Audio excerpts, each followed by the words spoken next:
This is Richard Vedvik, also known as Keep Hope Alive in audio forums. What I'm going to talk to you today is about making various sorts of connections. This first video, we're going to start with connecting a speaker. This is something that's fairly commonly done. As you know, most speakers have two spades on it. There are newer speakers that have push terminals, but we're not necessarily going to concern ourselves with those today because they're fairly straightforward. So, how do we connect to this? Well, you've probably seen friends of yours make various connections, and I'm going to start by saying that this is a blown speaker. Don't ever set a speaker down on its cone if you actually want to use it later. So let's say I want to make a connection to this speaker.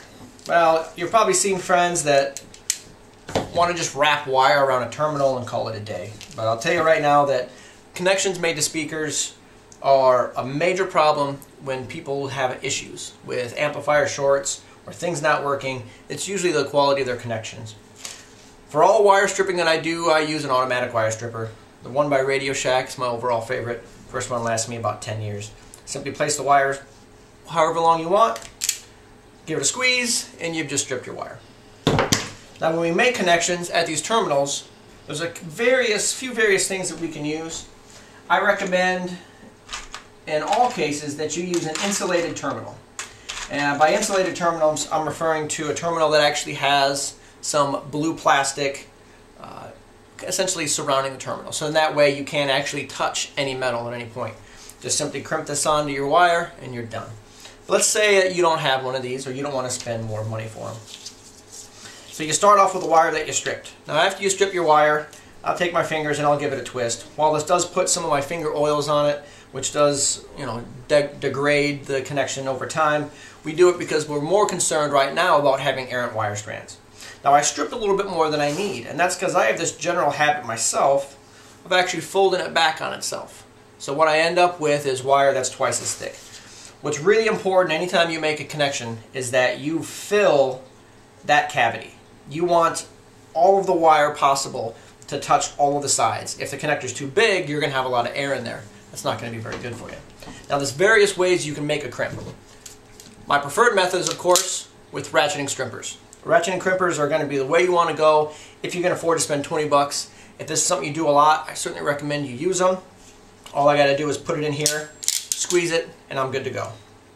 So I place it in. Now there's various slots depending on what size gauge you have.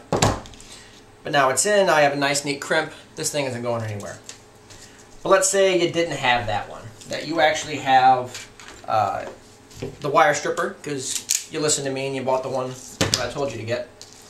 This actually has crimpers built into the handle. So again, I'll give it a twist, I'll give it a fold if my wire gauge is not large enough, place it inside there. Now when you're looking at your crimper, essentially what you're looking for is those colored dots. The colored dots are what is assigned to insulated connectors. Give it a nice tight squeeze, you get a nice compression fit, and I give a little test pull on all of my connectors to make sure that they work. Now at this point you think that I'll be ready to just plug these on, but you don't want to do that. The reason is over time this is bare exposed metal that could touch the basket and short out, or they could touch each other and short out. You always want to insulate them. Now I highly recommend taking heat shrink, sliding some heat shrink tubing over it, hitting it with a torch, or a windproof lighter is usually my favorite. But let's say you don't have that either, you just want to use trusty electrical tape. This is one area I recommend you do not skimp. I buy 3M Super 33 Plus electrical tape, and that's the only electrical tape that I will use. It's a little bit more stretchable, it lays a little bit better, and at the same time it's going to last a lot longer. It's got a much better temperature rating. Cars are a very hostile environment for anything. Electrical tape's one of them. When I wrap this, I actually go all the way to the very end of the connector. I don't want to see any metal left. I don't want to see any wire strands. All I want to see is my wire and some black electrical tape. So now you'll find a little red dot on your speaker. You'll plug in the first one. You'll plug in the second one. And at this point, you have made a connection to your speaker. But you can't just leave it like this. You can't just leave them dangling inside your car door. So a lot of speakers have essentially little tabs that allow you to route your wire. Use a small little zip tie, and zip ties are your friend.